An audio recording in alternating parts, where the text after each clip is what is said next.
បើកប្រទេទិនចាំងគិតទៅវេលាដើរលឿនណាស់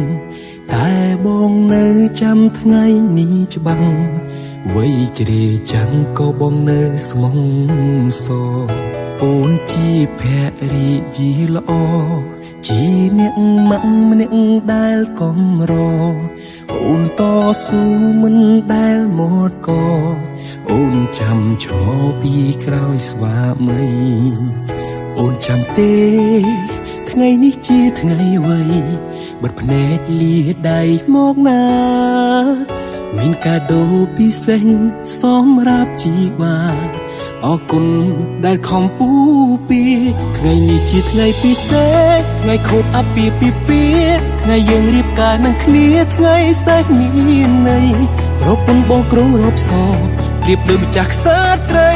ឥឡូវកូនពីរបីអូននៅតែស្រស់ស្អាតដដែលទោះបីមេឃបាក់រលំនំរលីទៅជារ៉ែគ្រប់យ៉ាងលើលោកព្រោះប្រែក៏បងមិនភ័យឲ្យតែក្បែរអូននឹងកូនជីវិតបងមានន័យ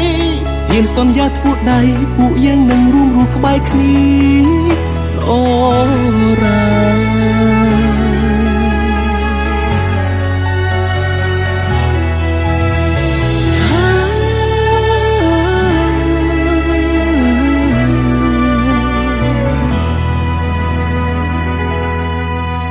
អូនជាភរិយាល្អជាអ្នកម៉ាក់ម្នាក់ដែលកំរអូនតស៊ូមិនដែលមកកអូនចាំឈរពីក្រោយស្វាមីអូនចាំទេថ្ងៃនេះជាថ្ងៃអ្វីបិទភ្នែកលាដៃមកណាមានកាដូពិសេសសម្រាប់ជីវ៉ាអរគុណដែលខំពូពីថ្ងៃនេះជាថ្ងៃពិសេសថ្ងៃខូបអាពាហ៍ពិពាហ៍ថ្ងៃយើងរៀបការនឹងគ្នាថ្ងៃសេះមានន័យប្រពន្ធបងក្រុងរົບសប្រៀបដូចម្ចាស់ក្សត្រីឥឡូវកូនពីរបីអូននៅតែស្រស់ស្អាតដដែលទោះបីមេឃបាក់រលំនំរលីទៅជារ៉ែគ្រប់យ៉ាងលើលោកព្រោះប្រែក៏បងមិនភ័យឲ្យតែក្បែរអូននឹងកូនជីវិតបងមានន័យហ៊ានសន្យាធ្វើដៃពួកយើងនឹងរួមរស់ក្បែរគ្នាអូរ៉ាអាពាហ៍ពិពាហ៍ថ្ងៃយើងរៀបការនឹងគ្នាថ្ងៃសេះមានន័យប្រពន្ធបងក្រុងរົບសប្រៀបដូចម្ចាស់ក្សត្រី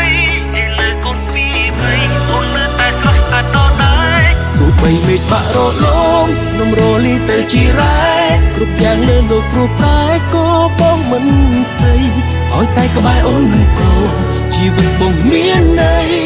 ហ៊ានសន្យាធ្វើដៃពួកយើងនឹងរួមរស់ក្បែរគ្នាអូរ៉ា